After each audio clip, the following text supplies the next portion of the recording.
No último dia 31 agora, na quinta-feira, foi comemorado o aniversário de 502 anos da Reforma Protestante.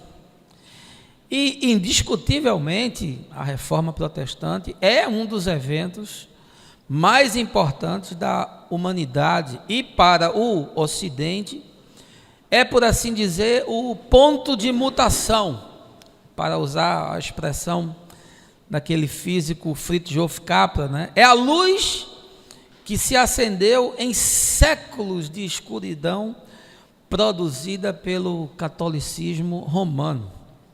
A reforma em seus dias foi uma inovação disruptiva, pôs fim a toda uma era medieval de ignorância e de obscurantismo, pavimentou o caminho para a modernidade, libertou a ciência de sua prisão, estimulou a economia, mudou as práticas trabalhistas, influenciou a justiça, quebrou padrões seculares, culturais, além de promover um confronto com as práticas religiosas que eram profundamente perversas. Em seu livro A Ética Protestante e o Espírito do Capitalismo, o sociólogo Max Weber explica a fenomenologia por detrás do crescimento ocidental como algo que está atrelado ao epicentro da Reforma Protestante, e é sem dúvida uma leitura indispensável, eu recomendo. De fato, a partir da Reforma foi que houve um crescimento assim exponencial da produção, o que desembocaria mais tarde, aí já no século XVIII, na Revolução Industrial, além do estímulo à propriedade numa Europa feudal e ao acúmulo de riqueza num mundo marcado pelo neoplatonismo cristão de Agostinho, ainda do século IV, que ensinava que a pobreza era uma forma de glorificar a Deus. Na verdade, o cisma protestante contra a Igreja de Roma foi para muito além do que provavelmente imaginava o monge alemão Martinho Lutero, quando pregou as suas 95 teses na porta do castelo de Wittenberg, na Alemanha. A ruptura não se deu apenas no terreno da religião, mas adentrou pela política, pela economia, pela ciência, pela cultura. O impacto foi devastador no sentido do fomento da liberdade e na geração de progresso. Pois bem, 5 séculos se passaram e hoje o que nós vemos é que a Reforma Protestante, do ponto de vista religioso, não passou de uma lipoaspiração no catolicismo romano. Tirou algumas peles aqui, cortou alguns excessos ali, costurou meia dúzia de equívocos, mas no fundo, para mim, a reforma mudou a forma, mas não mudou a forma, que ainda é o velho cristianismo constantiniano.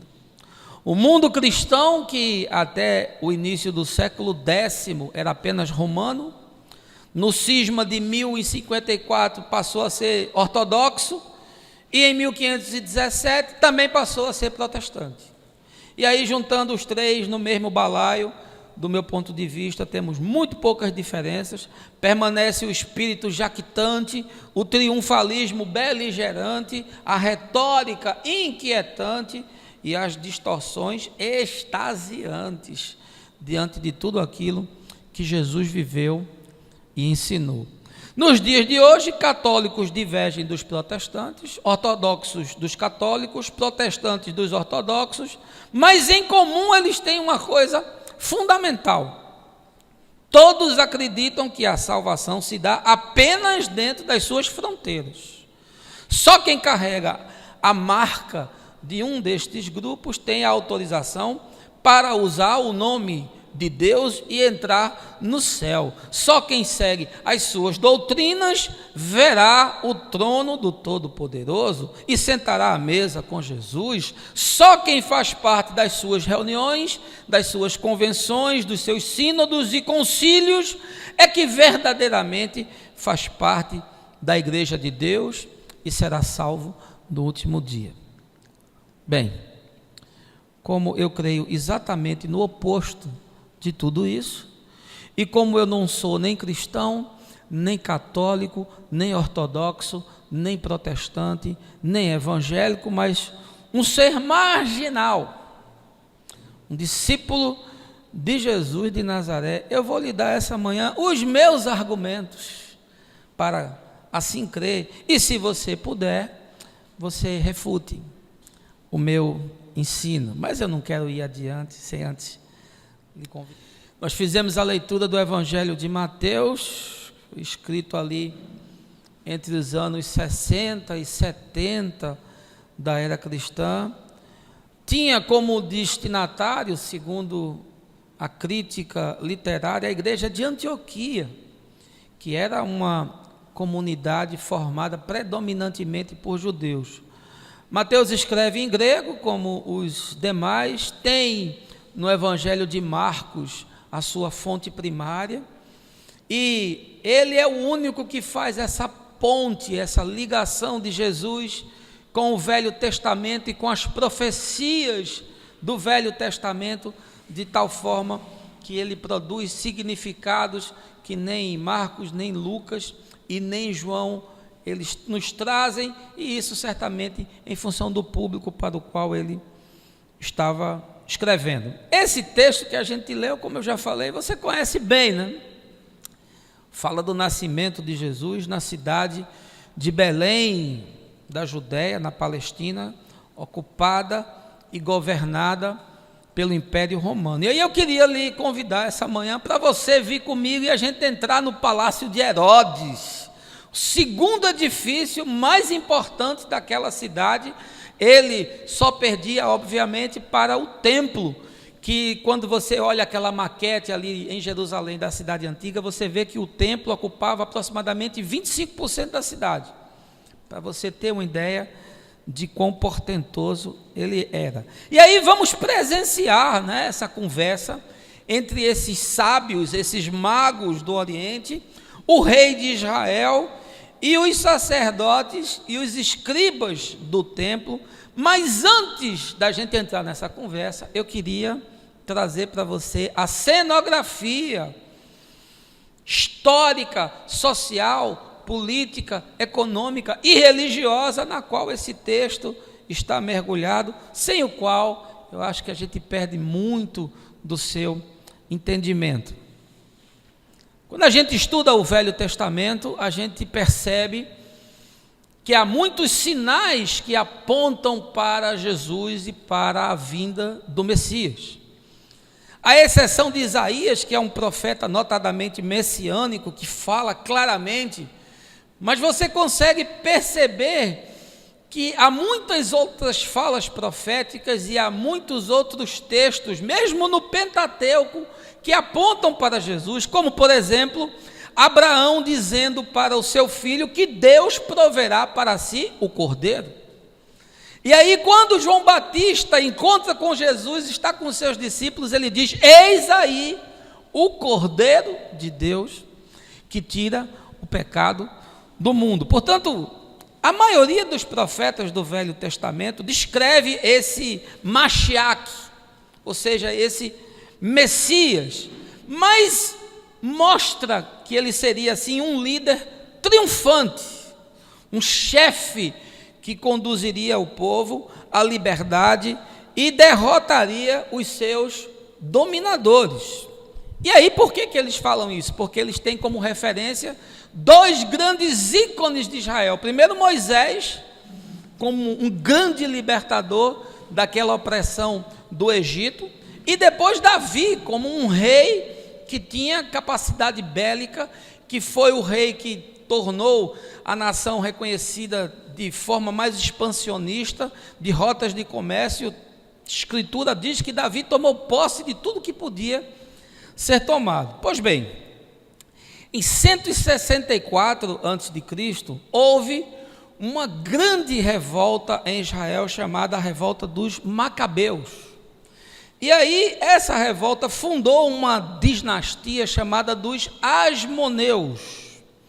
Esses Macabeus, eles eram judeus que lutaram para libertar uma parte das terras de Israel do Império Seleucida.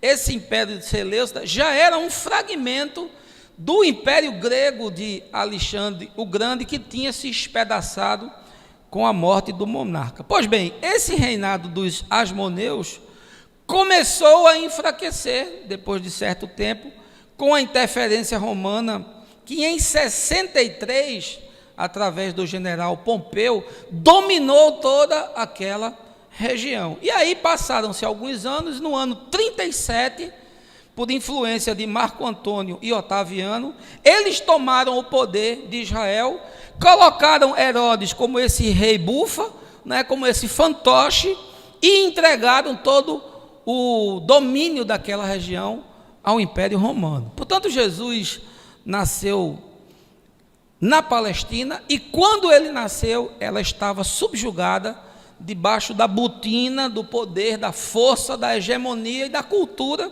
do Império Romano. E o povo judeu desejava ardentemente, suspirava, ansiava para que houvesse uma libertação. Então havia ares messiânicos no ar, porque havia muita opressão.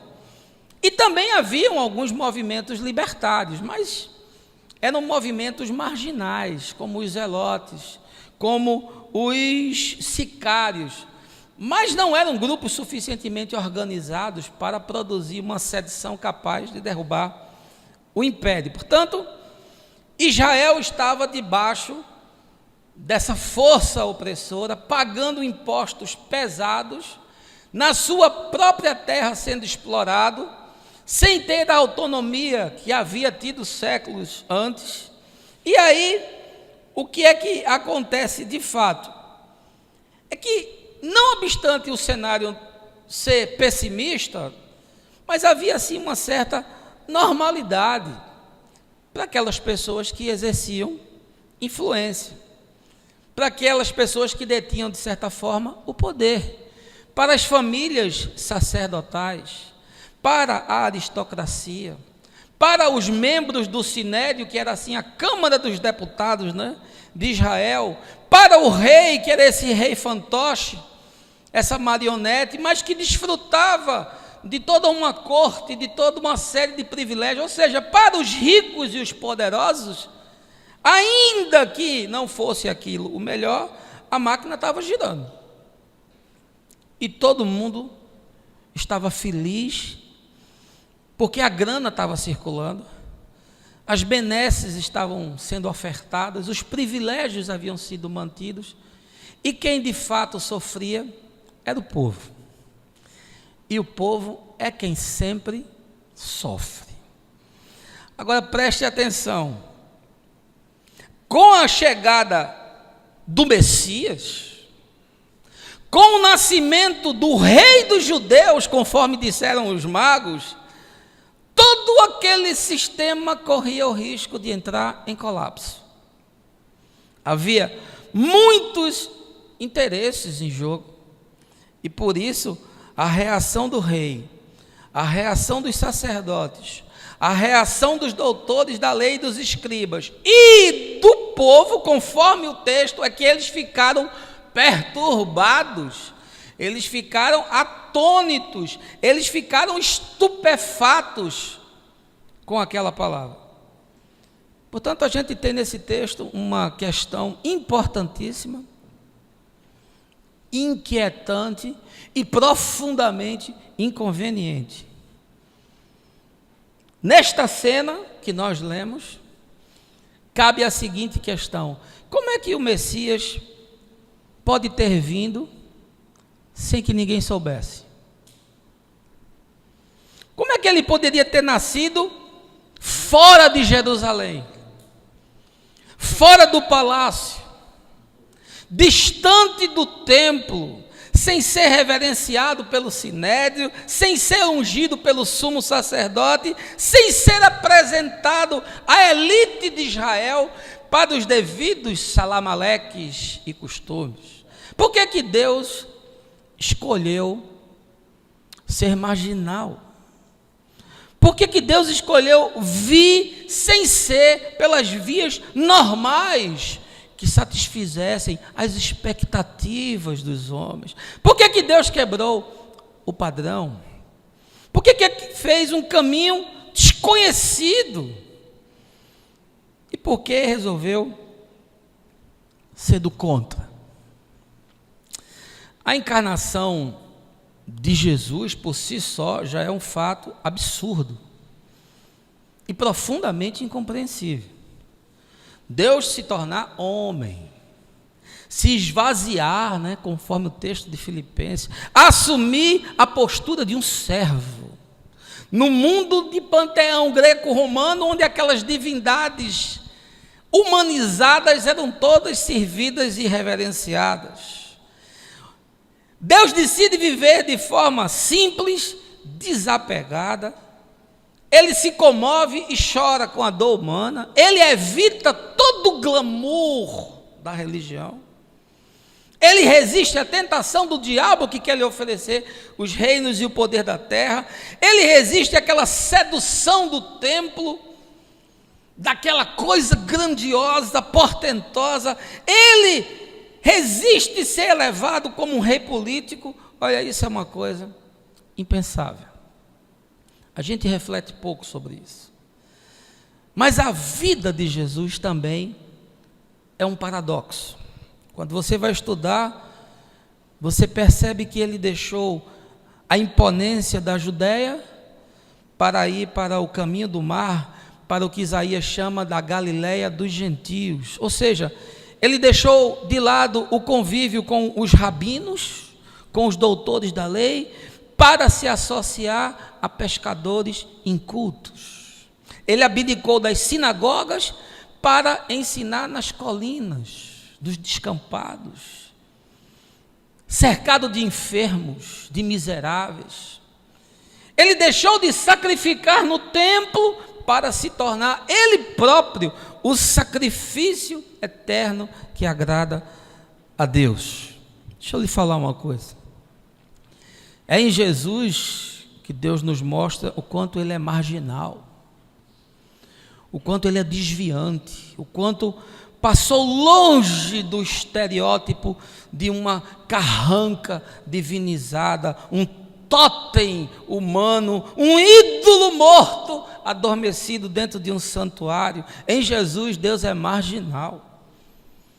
Nasce como marginal, vive como marginal e morre como marginal. Por isso, todo aquele que se encontra na marginalidade acha nele um descanso e um refúgio. Porque o que a Escritura nos ensina é que Deus salva quem Ele quer, onde Ele bem entender. E aí eu acho ridículo. Eu morro de rir com essa disputa imbecil de calvinistas e arminianos. Um negócio que talvez no século XVI ou XVII até se justificasse. Mas nos dias de hoje, esses caras querendo fazer ultrassonografia nas profundezas de Deus, para entender a mente de Deus, para vasculhar quem Deus salva, como Deus pensa, como Deus age. Isso é blasfemo, meu irmão. Me desculpe. Isso é de uma profunda arrogância. Aliás, o nome teologia já é uma ofensa. O estudo de Deus. Você pode fazer o estudo de um Deus grego, você pode fazer o estudo de um Deus romano, você pode fazer o estudo de um Deus egípcio, você pode fazer o estudo de um Deus persa, você pode fazer o estudo de um Deus dos habitantes da região de Canaã, mas você não pode fazer o estudo de Deus. Sabe por quê? Porque Deus não é estudável, porque Deus não existe. E você não pode estudar uma coisa que não existe, porque se existisse, teria sido criado. A Escritura diz que Deus se revela. Não sou eu que entendo a Deus, é Deus que me explica o que Ele quer a respeito dele para mim, porque eu não suporto a revelação. O texto de Moisés do Velho Testamento, Moisés disse: eu quero te ver. Ele disse: você não vai aguentar, negão, é muito para você. Se eu der um sopro da minha revelação, você desfaz, a sua estrutura desfaz, os ossos derretem. E esses caras ficam agora discutindo como é que Deus salva, como é que Deus age, se Deus predestina, se Deus não predestina, uma discussão imbecil, idiota. Deus faz o que Ele quer, meu amigo.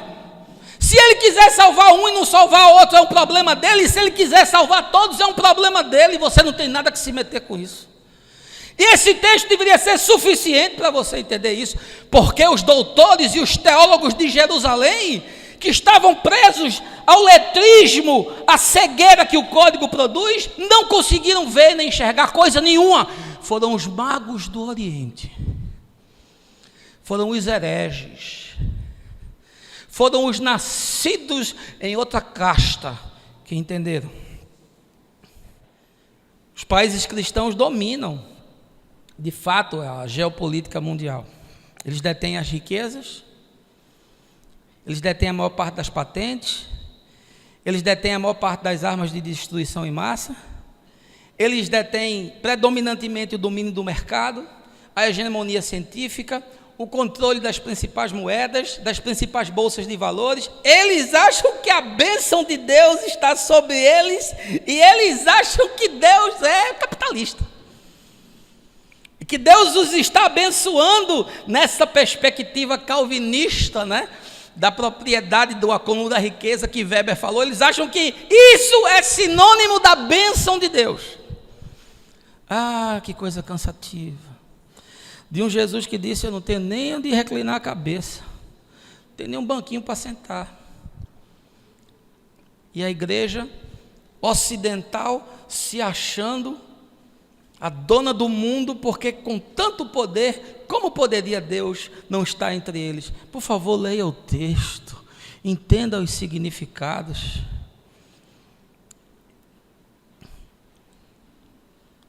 Que coisa horrível a gente perceber que em nome de Deus pode se fazer tanta barbaridade, que em nome de Deus pode se fazer tanta atrocidade, que em nome de Deus pode se patrocinar tanta violência, tanta morte, tanto sangue, tanta exploração. Os países cristãos foram os últimos a abolir a escravidão. Que coisa horrível! Que Deus só pode ser encontrado fora da religião, onde não há legislação cartorial humana. Veja aí o verso 8. Mandou-os a Belém e disse: ide e perguntai diligentemente pelo menino, e quando o achardes, comunicai-me, para que também eu vá e o adore. Olha, Deus só pode ser encontrado fora da religião, onde não há legislação cartorial humana. Os judeus nem sabiam que ele havia vindo, e muito menos sabiam onde poderiam encontrá-lo.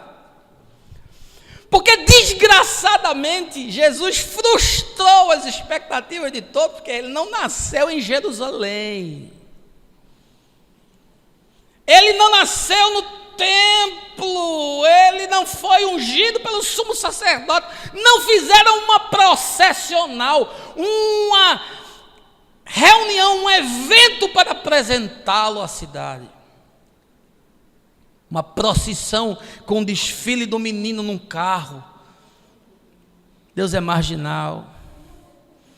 Eles não podiam entender.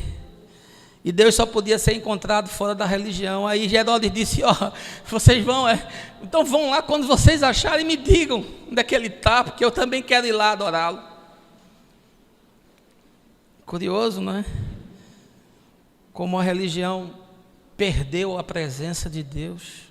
Como a religião é incapaz de reter Deus, como a religião é incapaz de transmitir Deus, como a religião é incapaz de sentir Deus. Ah, quantas igrejas eu já entrei, que era só mármore, era só madeira, era só vitral, era só tradição, era só vela, era só turíbulo, mas não tem essência, não tem vida, não tem presença de Deus naquele lugar.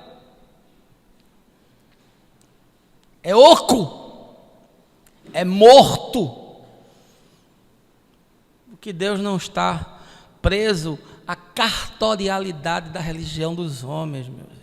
Vão lá, procurem Ele, por favor. E quando vocês acharem, vocês me avisam. Porque, sabe como é, né? Deus é um Deus meio derrompante, né? Ele tem assim umas coisas esquisitas. Resolveu nascer fora de Jerusalém. Como pode? Que grosseria, que desfeita. Resolveu ir para Belém. É por isso que quando Jesus se apresentou, a primeira coisa que perguntaram é se podia vir alguma coisa boa de Nazaré, que era outra cidadezinha montanhosa, marginal.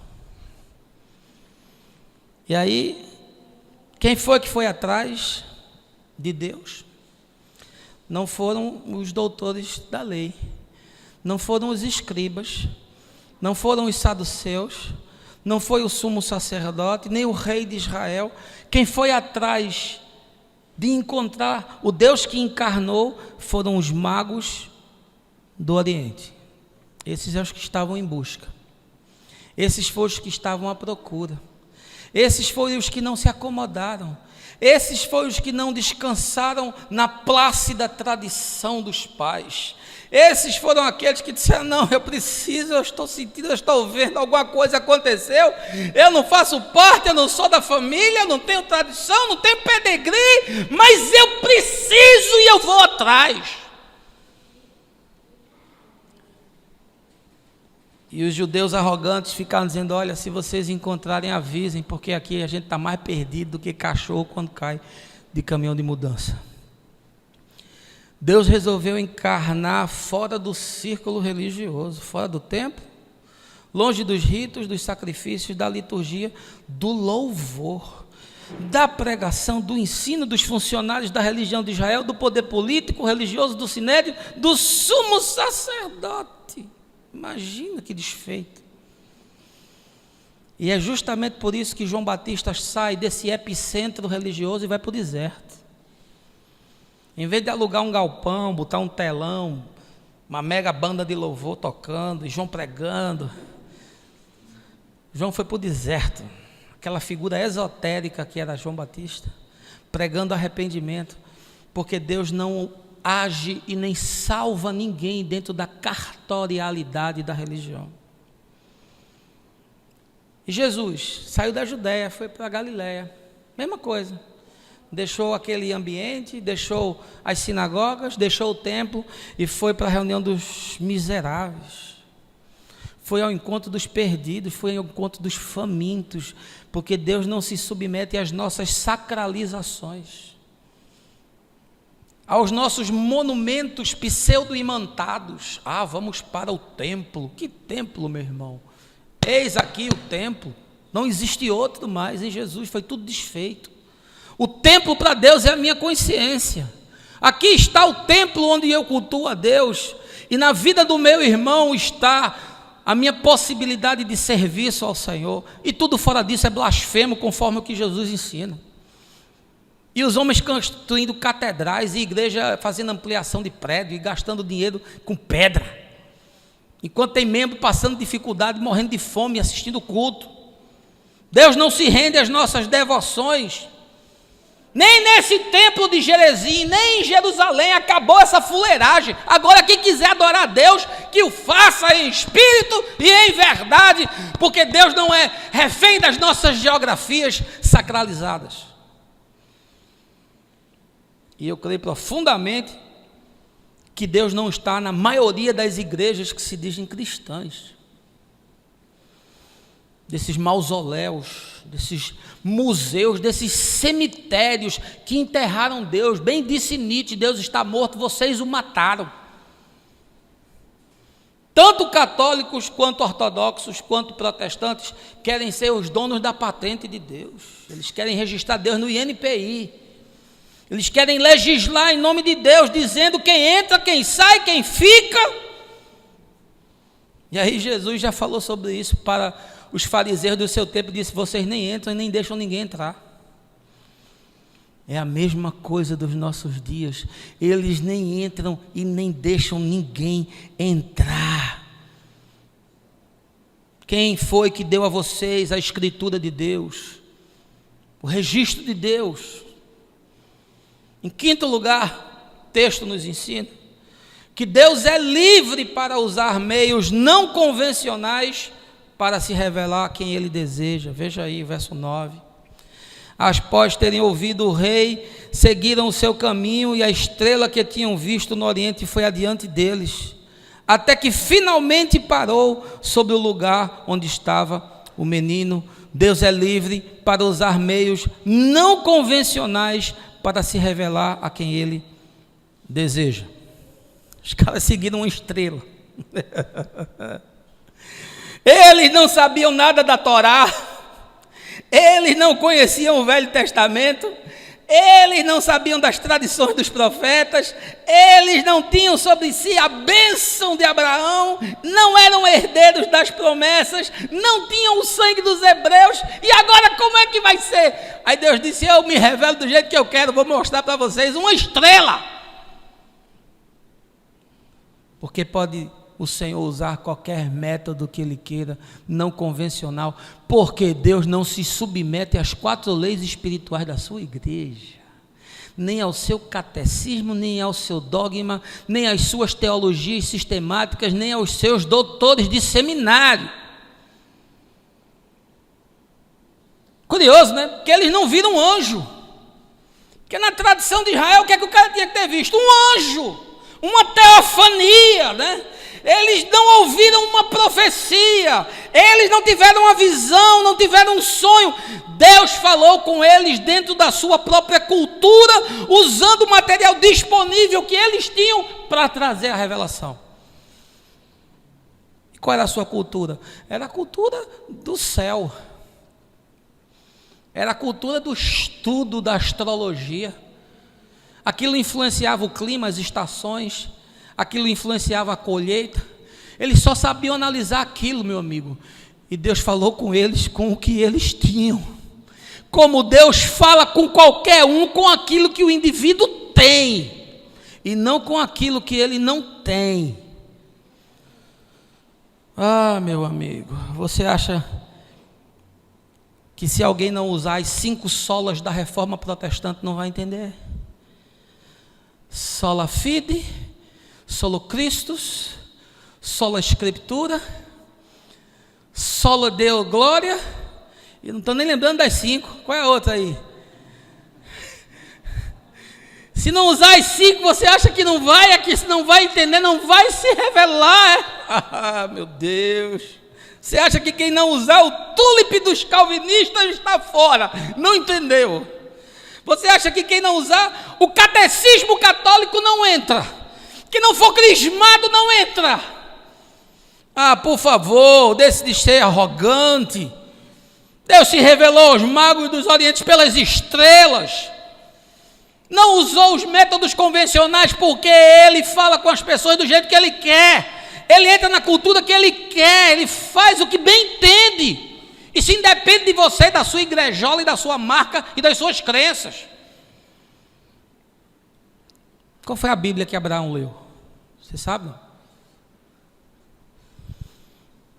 A Bíblia que Abraão leu, que fez ele ser justificado pela fé, qual foi? Deixa eu lembrar um negócio para você. O cânon do Velho Testamento foi fechado em 250 depois de Cristo. E o do Novo ali foi fechado ali no século IV. E depois foi ratificado lá na frente no Concílio de Trento, 1500 e não sei quanto. Aí eu lhe pergunto, como é que essa gente toda foi salva sem a Bíblia? Sem as Escrituras, sem ler. Sem a teologia sistemática. Como é que pode ter sido salvo? E mais, a maioria das pessoas não sabia nem ler. No mundo antigo, meu amigo, um rico tinha 10 livros em casa, quando tinha. Um rico, e os pobres não sabiam ler, tudo inculto. E como é que essa gente foi salva? Aí Paulo diz, porque a fé vem pelo ouvir a revelação de Deus. Deus não se limita a nada. A Bíblia só se tornou popular com a imprensa de Gutenberg, ali junto com a reforma. Quando Lutero traduziu para o alemão, quando os ingleses traduziram para o idioma local, se não me engano, Thomas Cranmer ou William Tyndale, um dos dois foi quem traduziu. Quando a Bíblia começou a chegar nas mãos das pessoas, já estava no século XVI, meu amigo. Por favor, você acha que alguém só pode ser salvo lendo a Bíblia? É? Você acha que Deus ficou preso ao livro? Foi? Você acha mesmo que Deus ficou preso a esse livro aqui? Se você não lê o livro, você não vai ser salvo. E quem não lê o livro não vai ser salvo. Você acha? Deus só salva se alguém for batizado no batistério da sua igreja. Deus só salva se você tomar a Santa Ceia. Mateus 8,11, Jesus falando: digo-vos que muitos virão do Oriente e do Ocidente e tomarão lugares à mesa com Abraão, Isaque e Jacó no reino dos céus. É tudo tão explícito, mas vocês ficaram cegos e leprosos de coração e já não entendem mais absolutamente nada, porque vocês querem patentear Deus. Você acha, meu amigo, que Deus só se revela pela hermenêutica cristã? Deus pode usar os meios mais improváveis e incomuns para alcançar uma alma que tem sede de vida e de esperança, de misericórdia e de perdão. Você acha que Deus só fala pela exegese bíblica? Ah, meu Deus do céu. Foram os astrólogos que discerniram o grande evento. Não foram os doutores que estavam todo dia com a Torá no colo, fazendo aquela leitura ali, ó, parece possessão. Jesus nasceu e eles lá. Aí os magos, os feiticeiros do Oriente, os místicos, a estrela, aconteceu alguma coisa, olha, aconteceu algum evento portentoso, vamos lá, vamos adorar, porque nasceu alguém que vai mudar o curso da história. Por favor, meu irmão, acorde, enquanto é tempo. Deus fala pela sua criação. Deus usou a natureza muito antes de usar as escrituras. Muito antes de usar as escrituras. Mas você acha que Deus só fala seguindo a convenção do seu seminário? Os teólogos de estimação que você tem, o N. Gruden, só fala se for por aqui. Que tolice. Quem é de Deus consegue ler os seus sinais nos céus e na terra, na escritura, no coração e na miséria humana. Lê em qualquer canto, porque Deus fala de modos não convencionais. Deus fala de todas as formas para aquele que tem um coração desejoso de ouvir. Ou você acha que Deus só vai salvar quem está na sua igreja? E em último lugar, o texto de Mateus nos ensina que Deus muitas vezes é servido e adorado por aqueles de quem menos se espera. Veja aí o verso 11. Ao entrarem na casa, encontraram um menino com Maria, sua mãe, e prostrando-se o adoraram. Então abriram seus tesouros e lhe ofertaram presentes, ouro, incenso e mirra. Deus muitas vezes é servido e é adorado por aqueles a quem a gente menos espera e menos acredita alguma coisa. Porque quem discerniu foram os magos. Foram eles que viajaram para ter esse encontro com o Deus encarnado por uma revelação arbitrariamente extraordinária, e agora eles estão ali prostrados adorando, enquanto lá em Jerusalém a máquina continua girando, as ofertas continuam caindo no gasofilácio, os banhos litúrgicos continuam sendo feitos para não purificar nada, os sacrifícios são oferecidos, mas é sacrifício de tolo. Estão ali perdidos naquela religião perversa que não servia para nada. E esses homens marginais estão lá em Belém, no lugar improvável, adorando a criança, prostrado e trazendo presentes, ouro, incenso e mirra, prostrados diante do Deus que se torna homem. E a igreja quer legislar como se pode adorar, quem pode adorar, quando se pode adorar. Por favor, meu irmão, abandone isso. Vai matar você. Isso vai matar você, porque Deus recebe a adoração de qualquer pessoa. E Deus é servido por qualquer pessoa, porque todas as vezes que se serve o outro, é a Deus que nós estamos servindo. Por isso Jesus disse: todas as vezes que você me encontrou com fome, com sede, doente, preso, você me serviu, você me amou, porque eu estava no outro, você não enxergava, porque você estava trancado dentro do templo, fazendo batalha espiritual, na sua máquina de caça-níquel, arrancando grana das pessoas.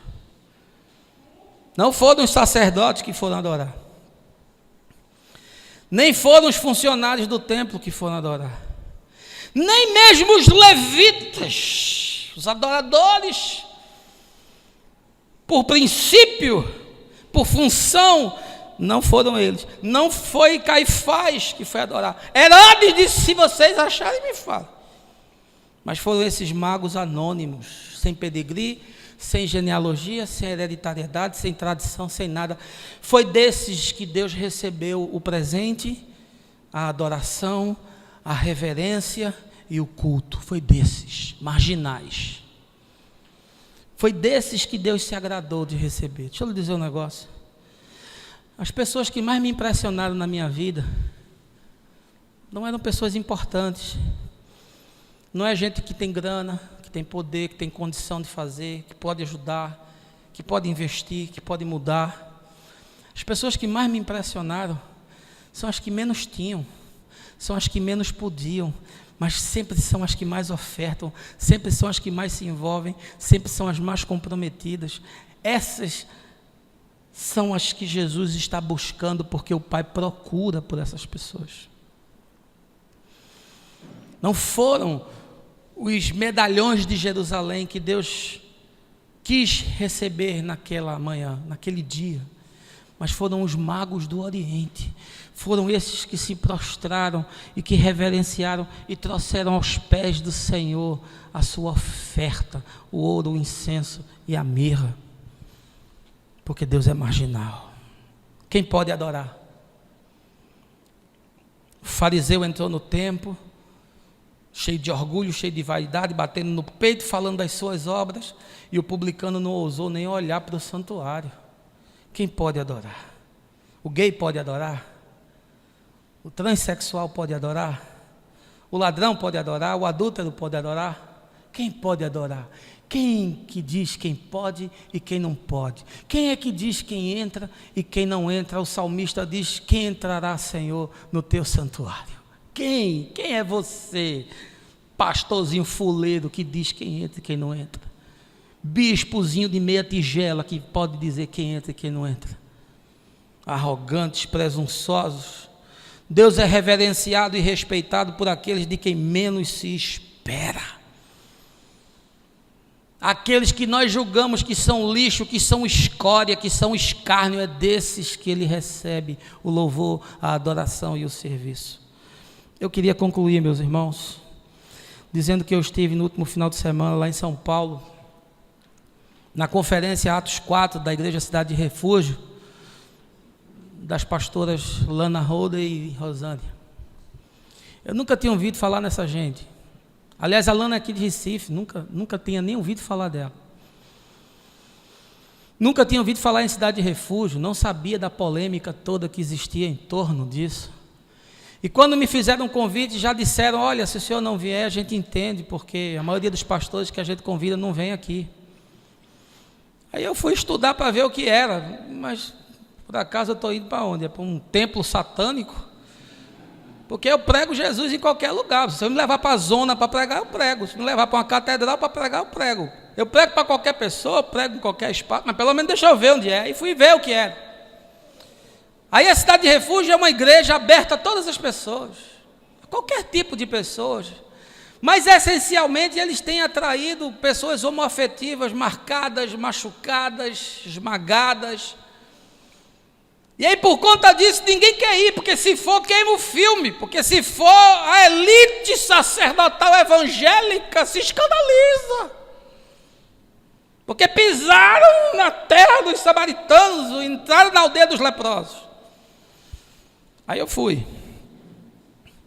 E quando eu decidi que ia, e publiquei na minha página lá o folder do evento, o filme, a chamada, o teaser, aí começou um monte de gente. Pastor, você vai para esse lugar? Pastor, o senhor vai se envolver com essa gente? Muita gente, pastor, vou deixar de segui-lo. Eu perdi, sei lá, mais de 500, 600 seguidores. Como que você vai? Como é que você não suporto? Eu não suporto, a minha religiosidade não permite. Eu estou escandalizado. Aí eu vou para lá. Não conheço ninguém. Não sei quem é, não sei quem são. Dei uma lida no site. Aí chego lá. E eu fiquei chocado com o que eu vi. Chocado. E aí eu comecei a pregar. Preguei 2 dias. E aquele povo tem fome de Deus. Tem fome de Deus. Eles têm sede do Evangelho.